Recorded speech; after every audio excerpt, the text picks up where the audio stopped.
25-30 రోజులప్పుడు మనం నాట్లు అనేవి పూర్తి చేసుకోవాలి. ఈ నారు పూర్తి అవ్వగానే మనం కలుపు మందులు అనేది తప్పనిసరిగా చల్లుకోవాలి. 3-5 రోజులలోపు బ్యూటాక్లోర్ అనే మందు లీటర్ నుంచి లీటర్న్నర ఒక ఎకరానికి సరిపోతుంది. అదే ప్రెటిల్లాక్లోర్ అనే మందు 600 నుంచి 800 ml అనేది ఎకరానికి సరిపోతుంది. ఒకవేళ 3-5 రోజులప్పుడు వేసుకోలేనప్పుడు మనం 8-10 రోజుల వ్యవధిలో వేసుకోవడానికి ఇతర రకాల కలుపు మందులు అనేవి అవైలబుల్గా ఉన్నాయి.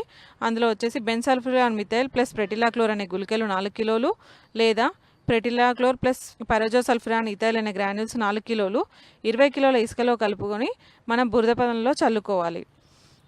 అదేవిధంగా మనకి 15-20 రోజులప్పుడు వచ్చే కలుపుని నివారించుకోవడానికి ఇతర రకాల కలుపు మందులు అనేవి అవైలబుల్గా ఉన్నాయి. అవి వచ్చేసి ట్రయోఫామ్ ప్లస్ ఇథాక్సి సల్ఫ్యూరాన్ అనే మందు 90 గ్రాములు 200 లీటర్ల నీటిలో కలుపుకొని ఎకరానికి పిచికారీ చేసుకోవాలి.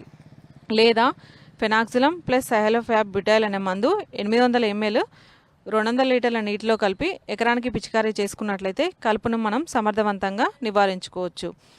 అదేవిధంగా మనం ఎరువుల యాజమాన్యం గురించి తెలుసుకుందాం.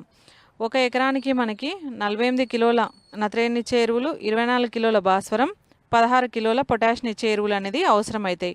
మనం ఆఖరి దుక్కిలో దమ్ము చేయగానే 1 బస్తా DAP అనేది వేసుకోవాలి. అదేవిధంగా 15 కిలోల యూరియా మరియు 13 కిలోల మ్యూరేట్ ఆఫ్ పొటాష్ని ఆఖరి దుక్కిలో వేసుకోవాలి. భాస్వరం మొత్తాన్ని ఎప్పుడైనా అడుగులో మాత్రమే వేసుకోవాలి. పైపాటిగా భాస్వరం ఎరువులు అనేవి వేసుకోకూడదు. యూరియాని 3 సమభాగాలుగా చేసుకొని అడుగులో ఒకసారి, పిలక దశలో ఒకసారి, చిరుపొట్ట దశలో ఒకసారి వేసుకోవాలి. భాస్వరం అయితే నల్లరేగడి నేలలు అనుకోండి, ఒకటేసారి ఆఖరి దుక్కిలో 26 కిలోలు వేసుకోవాలి. అదే ఎర్ర నేలల్లో 2 సార్లు వేసుకోవాలి. ఆఖరి దమ్ములో 13 కిలోలు మరియు చిరుపొట్ట దశలో 13 కిలోలు అనేవి వేసుకోవాలి. రైతులు నత్రజని ఎరువును ఎక్కువగా వాడడం మరియు పొటాషియం అనేవి తక్కువగా వేస్తున్నారు. ఎరువులు అనేది సమతుల్యంగా వాడాలి. ఇలా పొటాష్ ఎరువులని తక్కువ వేయడం వల్ల చీడపీడలు అనేవి పెరుగుతున్నాయి. కాబట్టి పొటాష్ ఎరువును కూడా ఖచ్చితంగా వేసుకోవాలి. ఎప్పుడైనా నీమ్ కోటెడ్ యూరియాని వాడుకోవాలి. మనం ఈ నీమ్ కోటెడ్ యూరియా వాడడం వల్ల మనకి వినియోగ సామర్థ్యం అనేది 10-15% వరకు పెరుగుతుంది. అదేవిధంగా కాంప్లెక్స్ ఎరువులు అనేవి ఎప్పుడు పైపాటిగా వేయకూడదు. ఈ ఫర్టిలైజర్స్ అనేవి ఎప్పుడైనా మనం బురద పొలంలో మాత్రమే వేసుకోవాలి.